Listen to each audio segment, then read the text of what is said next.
Let's get real. Your emotions don't care about your goals. They don't care about your plans, your promises, your progress, or the future you keep telling yourself you want. They care about one thing, the present moment. They care about comfort, about safety, about what feels easiest right now. But here's the truth. If you keep letting how you feel decide what you do, you will stay exactly where you are. You will keep spinning in the same patterns, talking about change, but never living it. Today is the day you stop letting emotions run the show. Today, you learn how to train your mind to lead, not just when life is calm, but especially when it's hard, when you're tired, when you're scared, when you want to quit, because that's the moment where strength is built. That's the moment that separates people who grow from people who stay stuck. The difference is simple. Who do you let sit in the driver's seat? Your emotions or your mind? Most people live their entire lives reacting to what they feel without ever questioning it. They feel fear and call it intuition. They feel doubt and call it truth. They feel tired and call it a sign to stop. But they never ask, where is this feeling coming from? Is it even accurate? Does it deserve to make my decisions for me? That's where the chaos begins. Because what you feel and what you think are not the same thing. What you feel is emotional, it's instinctive, fast, impulsive. It comes from the ancient part of your brain that was designed to keep you alive, not to help you evolve. And that part of your brain doesn't care about your dreams or your potential. It cares about survival. It wants you to stay comfortable, stay predictable, stay safe. That's why when you step into something new, your heart races. When you take a risk, your stomach tightens. When you try to grow, your mind whispers, what if this fails? That's emotion talking, and not logic. Thoughts, on the other hand, are deliberate. They're the story you tell yourself about what's happening. And here's the wild part. Most people never realize they can change that story. They assume, if I feel it, it must be true. But that's the biggest trap there is. Just because you feel anxious doesn't mean you're in danger. Just because you feel inadequate doesn't mean you're not enough. Emotions lie. Not because they're bad, but because they're outdated. They're ancient code trying to run in a modern system. Imagine this. You get a short text from someone you care about and it says, we need to talk. Instantly, your stomach drops. That's emotion.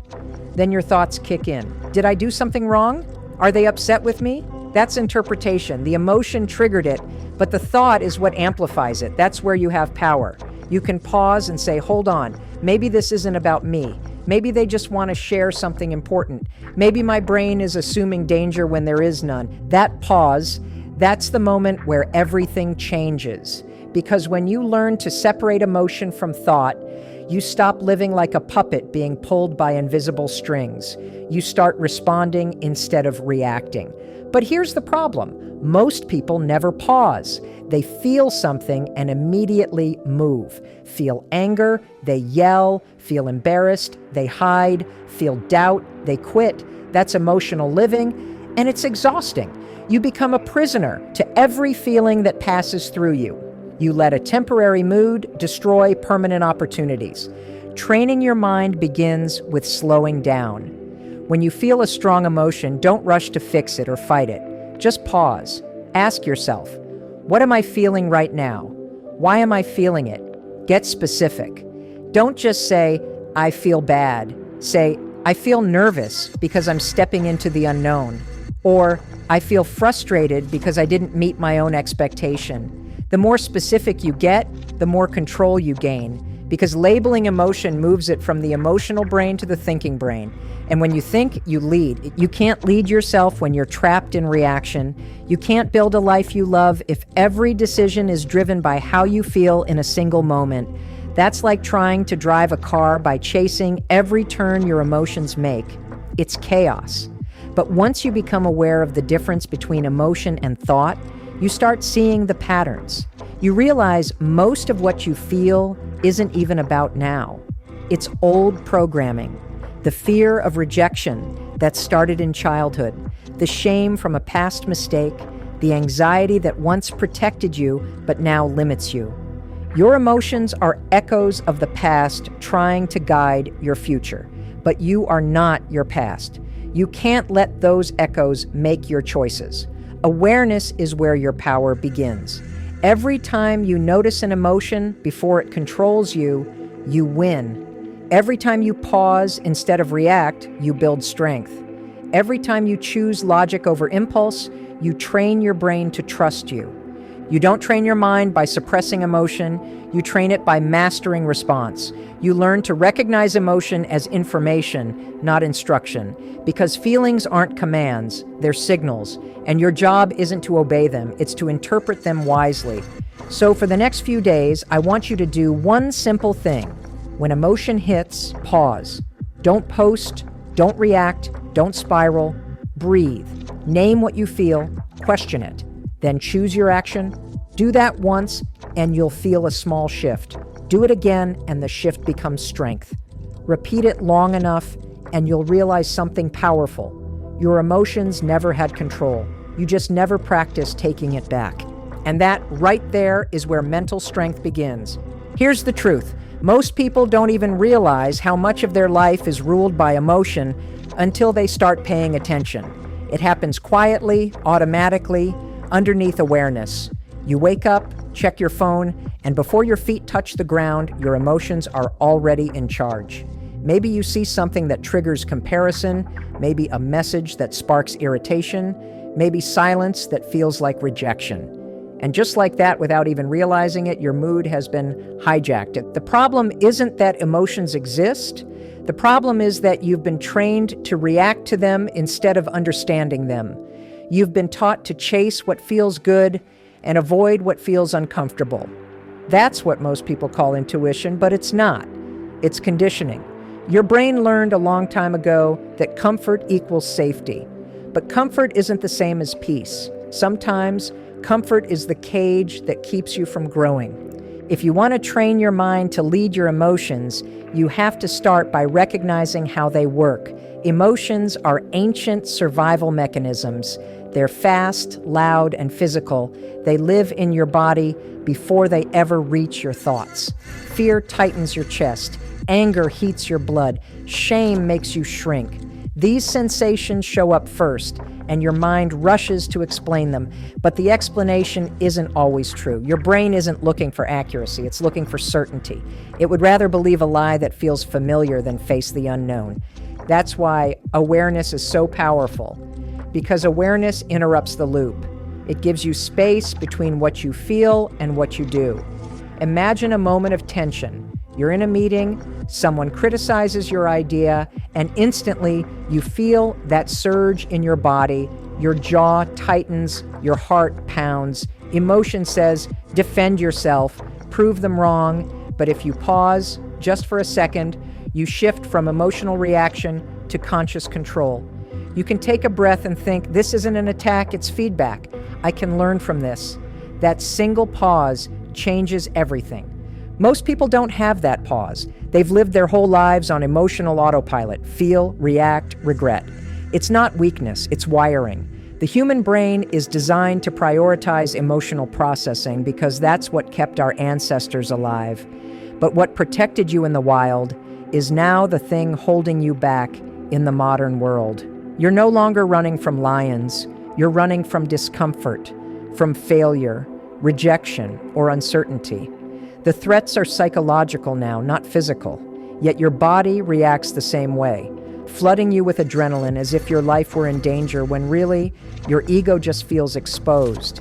If you can learn to recognize this, you can change everything. Because once you see the pattern, it loses power. You start realizing that your emotions are not commands, they're clues. Anger might be signaling a boundary that needs protection. Fear might be warning you of uncertainty, not danger. Sadness might be pointing you towards something you've outgrown. Emotions are messengers, not masters.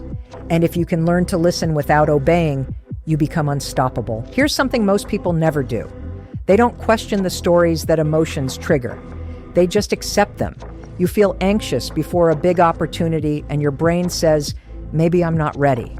You believe it. You feel jealous and your mind whispers, they're better than me. You accept it as fact. But what if those thoughts are just the brain's attempt to explain an emotion it doesn't understand? What if I'm not ready really means this matters to me? What if jealousy isn't proof that you're behind, but a sign of what you truly desire? This is where emotional intelligence begins, in curiosity instead of judgment. The truth is, emotional mastery isn't about control. It's about understanding. It's about knowing what to do when emotion shows up, how to recognize it, name it, and move through it without letting it dictate your actions. Because emotions aren't bad, they're data. They give you insight into your needs, your fears, your values. The goal isn't to suppress them, it's to guide them. And when you start doing this consistently, you'll notice something strange. Your emotions will still come, but they won't consume you. Fear will still show up, but it won't paralyze you. Doubt will still whisper, but you'll keep moving anyway. That's what it means to lead yourself. You're no longer trying to get rid of emotion. You're using it as fuel. It takes practice. At first, it feels unnatural, like standing still in the middle of a storm. Your instincts will scream at you to react, to fix, to run. But the moment you resist that urge, you begin to rewrite your programming. You teach your brain that not every emotion requires action, that stillness doesn't mean weakness, that patience is power. So the next time emotion hits, pause. Don't drown in it. Don't fight it. Just breathe and observe. Ask yourself, what's really happening here? What is this emotion trying to tell me? Then decide, who do I want to be in this moment? Because that question, that moment of choice, is the foundation of mental strength. You won't always get it right. You'll react sometimes, say things you regret, let emotions take over. But even catching yourself after the fact is progress. It means you're becoming aware. And awareness is everything. Because awareness gives you options. It gives you the space to choose who you want to be instead of who your emotions trained you to be. That's where training begins. Not in the big moments, but in the small, everyday ones. When you wake up feeling tired, but choose to show up anyway. When you feel offended, but choose to listen instead of defend. When you feel afraid, but take the step anyway. Every one of those moments is a rep in the gym of your mind. And the more you practice, the stronger you get. Because training your mind isn't about becoming emotionless. It's about becoming emotionally intelligent, aware, calm, deliberate, grounded. It's about learning to let your emotions speak without letting them decide. And that is the beginning of true control. Not the absence of emotion, but the presence of awareness. There comes a moment when you realize that awareness alone isn't enough. You can't just notice your emotions, you have to learn how to work with them, because awareness is the first step, but direction is what keeps you moving. Most people get stuck between the two. They know what they're feeling, they even understand why, but they still let those feelings steer their choices. That's where the real work begins. Every emotion you experience carries energy. Anger, fear, excitement, sadness, they're all forms of movement in the body. That energy isn't the enemy, it's potential. The problem is how we use it. Most people either explode with it or suppress it, and both options destroy progress. One burns bridges, the other burns you from the inside. But if you can learn to redirect that energy, to channel it into something useful, you turn emotion into power. Take fear, for example. Fear isn't trying to stop you, it's trying to prepare you. Your heart races, your focus sharpens, your body gets ready. It's your system gearing up for action. But because fear feels uncomfortable, we interpret it as a warning to retreat. What if you could see it differently? What if instead of thinking this means stop, you thought this means I'm ready to rise? That small shift changes everything. Fear loses its grip the moment you stop running from it and start using it. The same goes for frustration. You know that tension that builds when things don't go as planned? That's energy too. Most people waste it by complaining or quitting, but frustration is simply potential trapped in the wrong place. It's motivation that doesn't know where to go yet. When you learn to notice it and ask, what is this trying to push me toward? It transforms from noise into clarity. It's the moment your mind stops saying, why me, and starts asking, what next? Emotional redirection is a skill. You build it like a muscle. through repetition, through discomfort, through conscious choice. And it starts by breaking a very old habit, the habit of labeling emotions as good or bad. They're neither. They're messengers. Anger isn't bad. It's a sign that something you value has been crossed. Sadness isn't weakness. It's the echo of something that mattered. Even anxiety, as overwhelming as it feels, is just your body trying to protect you from uncertainty. When you stop judging what you feel, you make room to understand it. And understanding changes everything, because the moment you can look at your emotion without fighting it, you create space between what's happening inside you and the action you take outside of you. That space is freedom. That's where maturity lives. Emotional maturity isn't pretending you're fine when you're not. It's having the strength to face the truth without letting it destroy your direction. You can practice this in small moments. Let's say you're about to have a difficult conversation. Your chest tightens. You want to avoid it. That's emotion trying to protect you from discomfort. But you take a breath, acknowledge it, and say to yourself, this feeling means I care. It means what I'm about to say matters. Suddenly, the fear becomes fuel. Or maybe you've had a long day and exhaustion whispers, skip the gym. You deserve a break. You pause and think, that's emotion talking. But what do I want most? Not just right now. That pause, the deliberate choice, is where power lives. The truth is, emotion doesn't disappear with strength. It becomes integrated. You still feel, but you stop falling. You stop letting temporary emotions create permanent consequences. You stop living in reaction and you start living in alignment. Because every time you choose to act with intention instead of impulse, you're proving something to your brain. It can trust you. And once your mind starts trusting you, discipline becomes easier. That's the part no one tells you about. Discipline isn't about force. It's about trust. When your brain believes you'll follow through, it stops fighting you. It stops negotiating every decision. But that trust is built through consistency, through showing up even when you don't feel like it. Each time you act beyond emotion, you're teaching your mind a new rule. I don't have to feel ready to move forward. This is where most people give up because it's not instant. You won't feel powerful right away. At first, it's uncomfortable, almost unnatural. You'll still feel the waves of emotion rise, still feel the pull of old habits. But little by little, you'll notice a shift. The fear that once froze you now alerts you. The frustration that once drained you now drives you. The sadness that once pulled you under now deepens your empathy. Nothing disappears, you just learn to use it differently. And this skill changes how you show up in every part of your life. You become calmer in chaos, clearer in conflict, stronger under pressure. People start asking how you stay composed when things fall apart. The answer isn't that you don't feel, it's that you've learned to feel without falling apart. You've trained your mind to interpret emotion as information, not instruction. That's emotional strength. It's quiet, steady, and grounded. It's not loud confidence or constant positivity.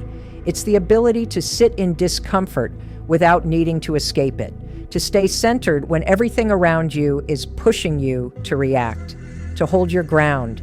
Not because you don't feel fear, but because you've learned that fear is part of the process. That's the next level of training your mind. It's not just knowing your emotions, it's leading them. It's transforming their energy into direction. Because when you learn to do that, life stops feeling like something that happens to you. It starts feeling like something you're creating, one conscious decision at a time. There's a moment, quiet but unmistakable, when you realize that the way you react to life is no longer serving you. It happens in small ways at first. You catch yourself replaying the same arguments in your mind, overthinking what someone said, feeling your mood shift because of something that didn't even deserve your energy. You tell yourself you'll stay calm next time, that you won't let it get to you, and yet the pattern repeats. That's the moment you understand. Awareness and control aren't the same thing. You can be fully aware of what triggers you and still be ruled by it. You can know exactly why you feel the way you do and still fall into reaction. Awareness shows you the pattern. Control is learning to change it. And to change it, You need one skill above all others: the ability to pause. That sounds simple, almost too simple, but it's not. The pause is where your life turns. Between stimulus and response, between what happens and what you do, there's a gap. It might be only a second, sometimes less, but inside that second lives your entire power. It's where you decide whether you'll react from your emotions or respond from your mind. And most people never make it there. They live in fast forward, letting emotions dictate behavior before the mind even catches up. Think about it. Someone criticizes you, and before you can even process their words, your defense walls rise, your tone changes, your body stiffens, and you're already in battle mode. Or maybe someone disappoints you, and before they've even explained, you've withdrawn completely. These aren't conscious choices, they're reflexes. They're the mind's attempt to protect you from pain, but that protection comes at a cost. Every time you react on impulse, you give your emotions control over your future. Training yourself to pause is not about becoming robotic or emotionless. It's about giving your logic enough time to step into the conversation. The pause is the door between reaction and response, between chaos and clarity. At first, it feels unnatural. Your body screams to move, to defend, to speak, to escape. But if you can breathe through that moment, you begin to rewrite your wiring. There's science behind this.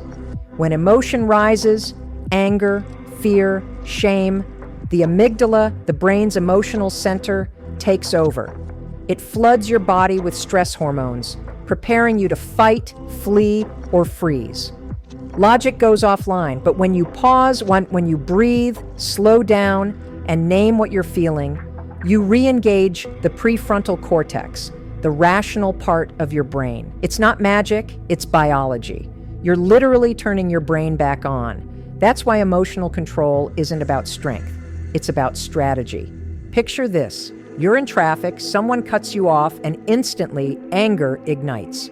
You grip the wheel tighter, your chest tightens, your thoughts spiral. What's wrong with people? You feel it, and before you know it, your day's mood is gone. But what if you paused just for 3 seconds? What if instead of feeding the emotion, you acknowledged it? I'm angry. I feel disrespected. Then a deeper voice speaks. But does this moment really deserve my peace?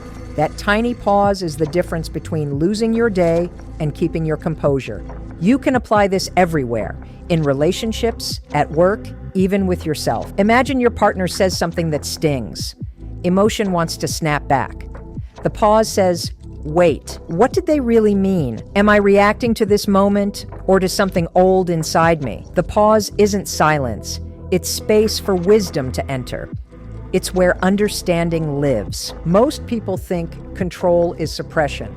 That emotional strength means staying quiet, pushing feelings down, pretending not to care. But suppression isn't control, it's avoidance. And what you avoid, you empower. Real control is acknowledgement without surrender. It's saying, I see you, I feel you, but I decide what happens next. When you start practicing this, you'll fail often. You'll react too quickly, you'll regret your words, you'll notice after it's too late. That's okay. Catching yourself after the reaction is part of the training. Every time you notice, even in hindsight, you're building awareness. And awareness, repeated enough, becomes instinct. One day you'll catch yourself mid-reaction, then one step earlier before the reaction even begins. That's growth. It's not glamorous. It doesn't happen in one big breakthrough. It happens in hundreds of small moments, the times you take a deep breath instead of raising your voice, the times you walk away to think instead of doubling down to win, the times you choose not to send the message written in anger. Each one is a rep in the mental gym. Each one strengthens your control, and slowly something changes. The world doesn't feel as chaotic anymore. People's moods don't throw you off as easily. Stress doesn't stick to you like it used to. You start feeling grounded, even when everything around you is moving fast. That's when you know the training is working.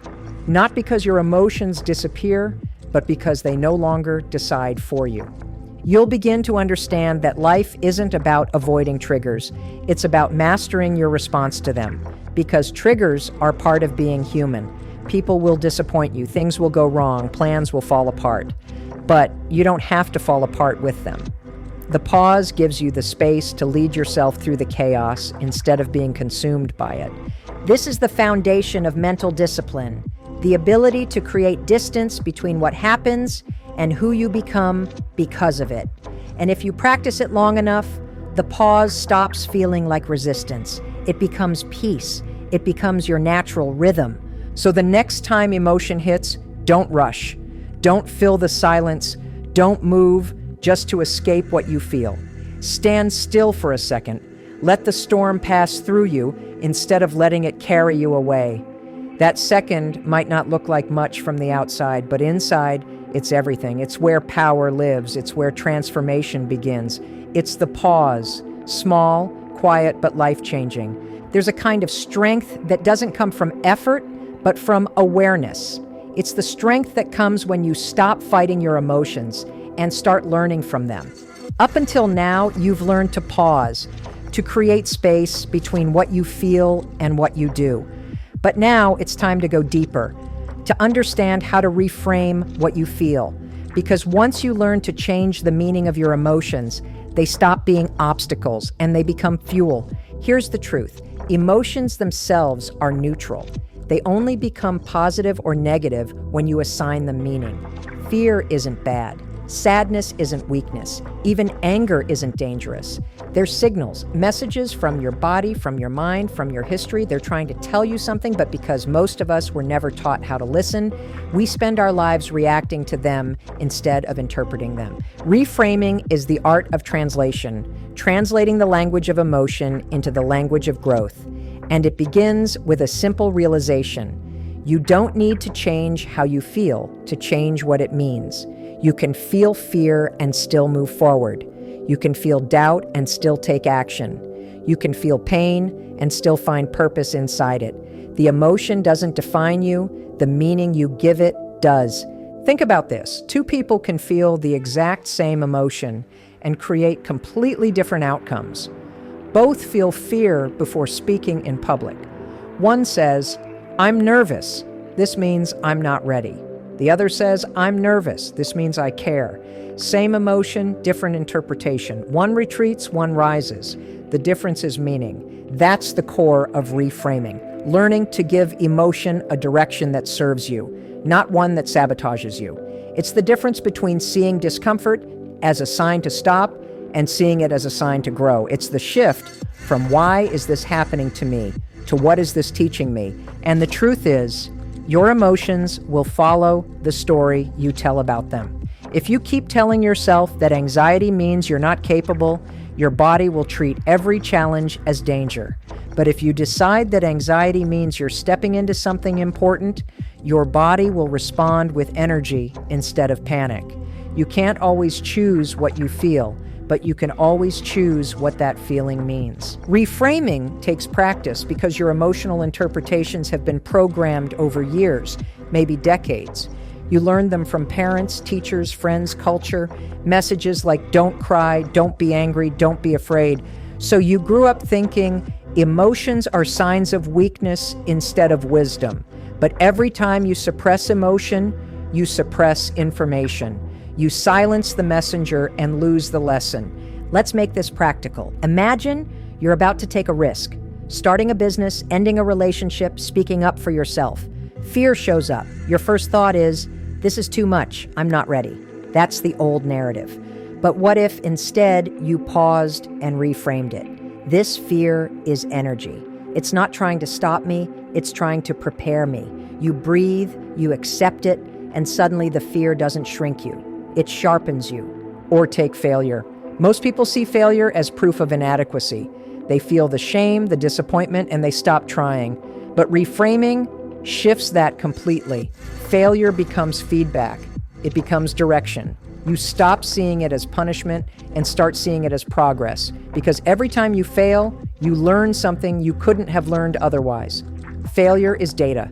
It's your greatest teacher, disguised as discomfort. And then there's pain, emotional pain, the kind that lingers, the kind that comes from loss, betrayal, disappointment. Pain will always hurt, but you can decide what to do with it. You can let it close you off, or you can let it open you up. You can let it harden you, or you can let it make you more compassionate, wiser, deeper. The pain doesn't make you weaker. The refusal to learn from it does. Reframing is not denial. It's not pretending that things are fine when they're not. It's about facing reality with new eyes. It's choosing to look for growth where most people see endings. It's saying, this is not happening to me, it's happening for me. Not because everything is good, but because everything can teach you something good. This mindset doesn't come overnight. It's a process of catching your thoughts in real time and choosing a better version. At first, it feels forced, almost fake. You'll hear that negative voice say, I can't do this, and you'll have to consciously answer, I'm learning how. You'll feel that surge of anxiety and remind yourself, this is my body preparing me, not betraying me. Every time you make that choice, you're rewiring your brain. You're teaching it that you're in charge of the meaning-making process. Over time, the reframes become natural. You stop spiraling over small things. You stop assuming the worst. You start trusting yourself in moments of uncertainty because you know that even when things go wrong, you'll find a way to turn them into something useful. That's the power of reframing. It transforms chaos into clarity. And once you start living this way, life feels different. You no longer wait for emotions to feel right before taking action. You understand that emotions are temporary, but meaning is permanent. You stop chasing comfort and start chasing purpose. You stop fearing how you feel and start mastering it. So the next time a strong emotion hits, don't ask, how do I make this go away? Ask, what is this here to show me? Because that question changes everything. It turns fear into focus. It turns doubt into drive. It turns pain into power. And when you learn to do that, when you stop running from emotion and start redefining it, you step into a different kind of freedom, a calm, grounded, unshakable strength. The kind that doesn't depend on the world being easy or predictable. The kind that comes from knowing that no matter what emotion shows up, you know how to lead it. That's what reframing gives you. Not a life without emotion, but a life where emotion becomes your ally instead of your enemy. There's a moment in every person's growth where the conversation shifts from awareness to discipline, from understanding the mind to commanding it. You can know every strategy, every tool, every concept about emotional intelligence, but if you don't act on it consistently, it becomes just another theory sitting in your head. Awareness is the spark, discipline is the fire, and that fire, once built, is what carries you through when emotion threatens to pull you off course. The truth is, discipline isn't about rigidity or punishment. It's about structure, the invisible architecture that holds your mind steady when your emotions try to shake it. You can't rely on motivation because motivation is emotional. It comes and goes with your mood, your sleep, your hormones, your environment. Discipline is what takes over when motivation disappears. It's the bridge between how you feel and what you know you need to do. Most people fail not because they lack talent or intelligence, but because they let their emotions decide too often. They only work when they feel inspired. They only show up when it's comfortable. They only follow through when it feels easy. That's emotional living dressed up as logic. Because feelings are fleeting. They're smoke. You can't build anything solid on smoke. Discipline starts small, with one decision, one moment, one choice. The moment you say, I don't negotiate with my emotions, you wake up tired, but you still follow through on what you said you'd do. You feel fear before a big step, but you take it anyway. You don't wait for confidence to arrive, you act your way into it. Confidence doesn't precede discipline, it's the result of it. Every time you keep a promise to yourself, no matter how small, you strengthen your identity. You teach your brain, I can trust myself. And that's what most people are missing. Not motivation, not opportunity, but self-trust. Because if you don't trust your own word, your mind won't follow you. It will rebel, resist, argue. But the more you follow through, the quieter that resistance becomes. Let's get something straight. Discipline doesn't mean living without emotion. It means leading in spite of emotion. It's the ability to acknowledge the pull of comfort, the whisper of excuses, and still choose alignment over impulse. It's not cold, it's clear. It's knowing what matters most and refusing to betray it for what feels good right now. Think of it this way. Every time you choose action over emotion, you're casting a vote for your future. One workout, one page written, one honest conversation. These are votes. They don't seem big in the moment, but they compound. And just like with money, small, consistent deposits create massive long-term growth. The mind learns through repetition. Every disciplined act becomes a signal to your nervous system that you are safe in discomfort, that you can survive fear, that you can move through fatigue. Over time, this rewires your identity. You stop saying, "I'm trying to be disciplined," and you start saying, "I am disciplined." That's when the shift becomes permanent, when discipline stops being something you do and starts being who you are. But let's be honest, it's uncomfortable at first. It feels like resistance because your brain is wired for ease. It's built to conserve energy, to avoid pain, to seek pleasure. That's why the hardest part isn't the act itself, it's the emotional negotiation that happens before the act. The moment you tell yourself, "I'll do it later," the moment you justify skipping the hard thing because you don't feel like it, that's the battlefield. If you can win that moment, not the whole day, not the whole week, just that moment, you win the war. Because discipline doesn't demand perfection. It demands presence. It demands that you show up again and again, even when it's messy, even when you fall short. You don't build strength by waiting for perfect conditions. You build it by acting under imperfect ones, by choosing consistency over comfort, progress over pride, purpose over emotion. The gym is not just physical, it's mental. Every time you lift a weight, write a line, make a call you were afraid to make, you're training your brain to operate from commitment, not feeling. Here's the part people misunderstand. Discipline isn't restrictive, it's freedom. Without it, your emotions dictate your days, your impulses decide your direction, and you become a slave to whatever mood shows up in the morning. With discipline, you reclaim your power. You no longer wake up wondering what kind of day you'll have. You decide it. You become steady, grounded, clear. The beauty of discipline is that it compounds silently. It's not loud or glamorous. No one claps when you get out of bed early. No one notices when you choose patience over anger or focus over distraction. But those choices are the foundation of peace. They're invisible victories that shape everything visible about your life. Eventually, you'll notice something subtle but profound. Your emotions stop fighting you. The fear still comes, but it doesn't dominate.